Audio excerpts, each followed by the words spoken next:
ભગવાન થઈને પણ જેલમાં જન્મવાની સાથે જ પોતાના સગા મા બાપથી અલગ થઈ જવાનું. જ્યારે ગોકુળની અંદર માંડ સમજણા થયા હોય ત્યારે પોતાના પાલક માતા પિતાથી અલગ થઈ જવાનું. જીવનમાં પોતાનો પહેલો પ્રેમ રાધા મળવાનો હોય ત્યારે એનાથી અલગ થઈને મથુરાની અંદર પોતાના સગા મામા કંસનો વધ કરી લેવાનો. અને જ્યારે મથુરાની ગાદી મળવાની હોય ત્યારે ગાદી બીજાને આપી સાંદીપની ઋષિના આશ્રમમાં અભ્યાસ માટે જતું રહેવાનું. એ અભ્યાસ પૂર્ણ કરીને જ્યારે સોનાની નગરી દ્વારકા વસાવી અને શાસન કરવાનો સમય આવે ત્યારે એ જ દ્વારિકા બલરામને આપી હસ્તિનાપુરની અંદર જે મહાભારતની શરૂઆત થઈ રહી છે ત્યારે કુરુક્ષેત્રમાં પહોંચી જવાનું. કુરુક્ષેત્રની અંદર પોતાના જ બનાવેલા માનવીઓને એકબીજાનો સંહાર કરતા જોઈને ધર્મની સ્થાપના કરવાની. અને ધર્મની સ્થાપના કર્યા પછી પણ હસતા મોટે ગાંધારીનો શ્રાપ લેવાનો.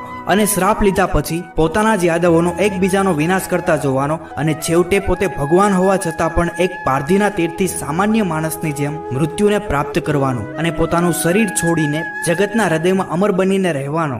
જો આ બધું જોઈને પણ આપણને કૃષ્ણ વિષાદ યોગ ન થાય ને તો સમજજો આ સફર એક માત્ર જીવન કથા નથી. આ તો યુગોથી યુગો સુધી ધર્મ, પ્રેમ અને ત્યાગનો જીવન શાસ્ત્ર છે. આ છે પુરુષમાંથી પૂર્ણ પુરુષોત્તમ થવાનો અખંડ માર્ગ.